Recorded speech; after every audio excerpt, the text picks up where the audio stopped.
Asibingelele futhi kuba bukele be Transformation Live. Uyakhunjuzwa ukuthi before ulalela ivideo yethu qale ngokufaka isithupha ulike bese uyashare uinvite nabanye ukuthi bezosubscribe. Ngifuna ukukhuluma ngodaba lwensizwa yaseMsinga eyabanjwa oqotsheni esendlini nentombi nejola nayo kwathiwa ikhethe yayisikhetha lo ejola nayo. Ungaya lapha ku Facebook uzolithola lolu daba, ngizolufunda lolu daba. Phambilini kade ngikhuluma ukuthi angazi ukuthi kwenziwa yini uma intombi isijola singakwazi ukubona thina asikwazi kuyasehlula nje. Angazi noma kusuke sisuke singanyelwe ukuthanda umuntu noma sisuke singanyelwe uthando, kodwa umuntu mhlambe suke singanyelwe uthando ngoba umuntu oseceleni uyashesha ukubona iyajola lentombi yakho, kodwa wena ophakathi involved awuboni nje, akubona awuboni, ngisho kanjalo. Ngifuna ukufunda lolu daba lwensizwa yaseMsinga lapha ePMB ngokutoha ekhala ngempakamo kumuntu wesifazane. Ikhala ngokuthi waye nempakamo nje, ikakhulukazi ngesikhathi esethole itoho lwesifazane ngoba wayekade engasebenzi. Ngizolufunda. Ithi lensizwa ke mayisithumele lo daba ithi MC angibingelele kabi yami, ngicela ungifihle. Ithi ekhaya kuseMsinga kodwa ngokwamatoho ngilapha ya ePMB. Ithi ke yazi ngiqeda ukufunda udaba la ekhasini lakho lwensizwa eyagwetshwa likaJela ababili ngokubulala intombi yayo eyayifundisa yaze yayifunela umqasho eEastern Cape, kanti le ntombi isineshende eGoli. MC mina bhuti ngeke ngaba sesimene sithi asifane exactly nesalensizwa, kodwa ngase ngiyumlandeli wekhasi lakho sengibonile ukuthi kunzima kanjani ukuba sejele. Ngakhetha ukuthatha izinqumo eziright ngoba ngendlela izinto ezenzeka ngakhona umunye umuntu wayezothatha isibhamu ebulala umuntu.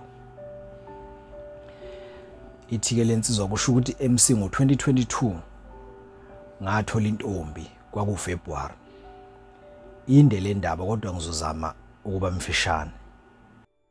Izinto bezi right yize intokazi le ibe umuntu obebuye ebenempakamo ngenxa ukuthi ubuye emndenini ongcono impela financially. Bengibuye ngibona ukuthi kwamina ebebuye ngithathe kancane, kodwa ke ngoba uthando luvala namehlo bengiye nginganaki kangako, kodwa nginaka amasixabene. So ke MC besibonana njalo ngama weekend ngoba usisi yena ebeseThekwini kodwa sonke emakhaya ethu kuseMsinga. Shuthi insizwa ihlala ePMB, intokazi ihlala eThekwini kodwa emakhaya kuseMsinga. Ithi ke so ke mina bengitohoza ngaleso sikhathi usisi yena esafuna amatoho, so ke bengimsupporta ngezinto ezincanyana akashoda ngazo noma efona ethi ngidinga ukuyohambisa izinto zami endaweni ethize kunama post aphumile anginamali ye-transport. Bengiye ngimsiza noma ehamba ama-interviews, bengiye ngimsize mangabe ethi akanayo imali yokuya khona, bengimsiza nje ngale kumbandela. Ebazi ukuthi ngihola malini nanokuthi ngihola nini njengoba besine bond kakhulu umngani kimi eyintombi ebuye efane nosisi. Kuthe nje ngoDisemba ukuqala kwawo ngawo 2022 wathola i-temporary job lo sisi. Kusho ukuthi umnikazi walowo msebenzi wayoteta. Kusho ukuthi ke usisi lo wayezobamba 2 months kuphela kodwa ibiningi kakhulu imali yakhe kuyena akayiholayo. Ubehola ngeviki, ibingaphezulu kakhulu kuyayiholwa yimina. Kushuthi ke MC njengoba bengishilo ukuthi sasibonana njalo ngama weekend. Ngimfakile imali yokuthi eze efike. Ayike kuthe mayisesebenza eseyitholele litoho. MC waqala ke wasebenza ugel, usebenza Monday to Friday. Namhla yoqala emsebenzini Monday sasisonke kutheni ngeweekend noma sasisekulesi sivumelwano sokuthi ngeweekend uzofika vele la iPMB ngoba naye uzobe seholile. Njalo nje ngama weekend sasibonana. Kwathi ngabo lweyithathu kanje eqale Monday emsebenzini. Ngathi ngiyafona ngabo 8:30 ebusuku njengenjwayelo.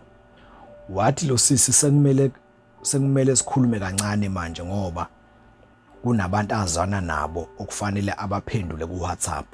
Akasasitholi isikhathi kahle ngoba useyasebenza. So isikhathi esiningi usebuye ngabibiko ku WhatsApp ufunela abantu abaphendule ntambama. So sikufanele sinciphise nathi isikhathi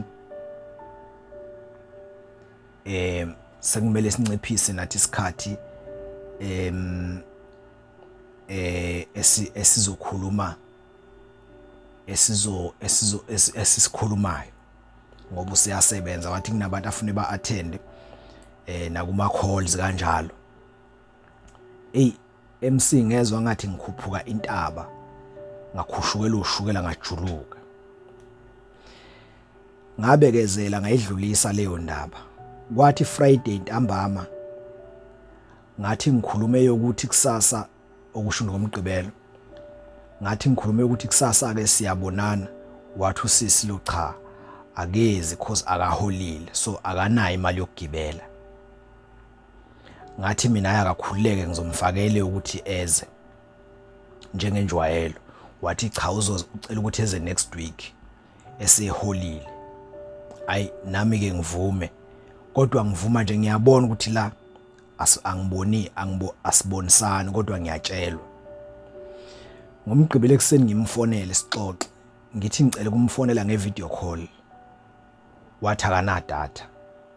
Ngathi okay ngizokufakela idatha ngoba ngikukhumbule ngifuna ukukubona. Wathi cho asikho isidingo, kade ngangiqalile ngimfakele idatha. Wathi ake ngiphumule nje okwamanje ngoba nawo siyatohoza. Ngathi mangithi ngani imali awunayo awuholanga, ngicela ukukufakela ke in the meantime. Wathi hayi cela ukuthi ke ngikhululeke. MC la ngikhuluma ngomuntu esasiyenza noma yinini naye ivideo call, futhi lwalingapheli usuku singafonelananga ngevideo call and sasingacelani. Omunye nomunye evele efone nje ngevideo call, sasifonelana nje. But ngalolo usuku lwangomgqibelo ngacela mina ngoba ngangibona ukuthi izinto vele ayisahambi ngendlela ejwayelekile. Ngavuma ke kulokho akushoyo. Ngiyakhumbula ngalelo langa kwakuyi-World Cup le kade iseKatar. Kwakade kudlala iBrazil neJapan noma iSouth Korea ngisakhumbula kahle. Kwathi ke makushaya u6 ntambama wavela usisi lo wa offline indawo yonke. Ngathi mhlambe ubusy ngoba phela intombazane ibuye ipheke o ibuye iclean. Kwathi maqala ibhola yeBrazil ngo9 ebusuku ngase ngithi hayi ake ngifone. Yathi phone voicemail.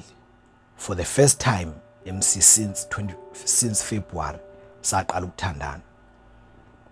Yangangena ifone. Ngazama nango private number ayikwanqaba. Ngangena ku Facebook ngafica usisi wakhe akahleze naye online. Ngabingelela kusisi wakhe ku Facebook ngabuza ukuthi uphi usibanibani. Wathi usisi wakhe kanti akekho yini lapho kuwe. Ngathi mina cha akekho kimi. Wayesethu usisi wakhe uhambile nje lana early ngabo 11 ekseni. Bengithi uza kuwe mina ngoba uthathe isikhwama sakhe esincane seyimpahla lesa akajwayele ukusiphatha mayeza kuwena. Hayi emsimeni izinto ngavile ngabona umhlaba uba mncane. Ngehla semtime emzimbeni. Kwaze kwasa ngingazange ngilale, ifoni lokhu ivaliwe. Lokhu ngizamile nami ngithi ngiyafona. Waze wangenzela ucall back owodwa ngabo 11 ekseni. Sengizenzela iwashing nami. Ayi ngafona.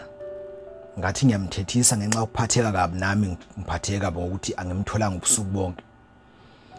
Wathi ngingamthethisi mangihlula mayengihlula angimiyeke. Wathi ngiyini mina ukuthi ngingathethisa yena, nginani, ngispecial ngani. Amazwi ayiwasho kimi lawo. Wathi asihlukane ngoba ngiyehluleka. Uyena wathi asihlukane ngoba ngiyehluleka uyena. Kwajike waxolisa mina. Kwajike kwayimina engase ngimncenga ukuthi engangi-unfriend ku-Facebook ngoba wathi uzongi-unfriend abese yangiblock. Kwajike kwayimina engangimncenga. Salokhu sizama-ke kodwa njalo ekukhulumeni salokhu sizama kodwa njalo lo sisi mangikhuluma naye ekhuluma izinto ezingiphula umoya. Ekhuluma nje izinto ezizokuphula inhliziyo njalo masikhuluma. Kodwa ngenxa ukuthi ngangimthanda ngamukela nje sagcina si right. Kwathi ngolwesithathu ngadecide ukuyeka phansi yonke into. Ngayeka ngisho umfonela, ngayeka ngisho umbhalela ngoba inhliziyo yami yayisidelile usho njalo lo mfo. Ngaze ngahila. Kwathi ke sekuzofika uChristmas wafona lo sisi eseThekwini la ngise-PMB. Wafona waxolisa ekhala.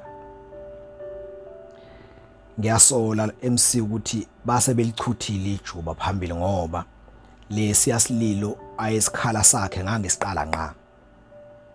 Yes ngase nginaye umuntu engase ngizama ukumfaka empilweni yami. But kwathi mase kufona lo waseThekwini washo ukuthi kushuthi uthando lisekhona. Ngavele ngavuma ngamxolela. Kodwa ngayitshela ukuthi mangithola umuntu oright ngiyaphuma for good kuyena. Nokuthi ngayitshela nje ukuthi usezoba nabanakwabo ngoba kuyamhlula ukuba yedwa. Emva kwalapho ke wayesehlezi efind out engithola ukuthi ngikhona umuntu engijola naye ngixolise ngingabinandaba futhi. Ethi uzopheya ngithi mina nginankinga ngangingasenandaba nje njengasekuqaleni. Kwathi last year ngamthola umuntu oright ongenangane owayeseyitshitshi. Ngaqhubeka ke ngathandana nalowo muntu. Ngavele ngaphuma nje ngiya kulo sisi waseThekwini lo engithi wangakithi. Ngavele ngaphuma nje ngaphuma ngaphela kuyena. Ngelinye ilanga wafika lo sisi endlini yami ePMB esuka eThekwini engazange esho ukuthi uzofika. Wangifica nginalo omusha engase ngimtholile. Hayi wafike wathetha ke lapha engifica nginale ntombi.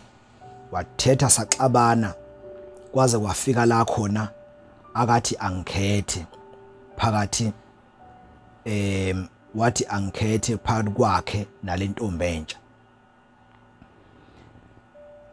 Nami ke ngenxa ukucasuka nanokuthi even though ngangisamthanda yena kodwa ngenxa yezinto ayisezenzile ngaphambili ngavele ngathi mina ayengikhetha lo omusha. Ngambona ukuthi uyalimala emoyeni. Wavele wangazi nanokuthi uzokwenza njani. Ngavele ngathi nje ngikhetha lo, ngakhomba lo omusha.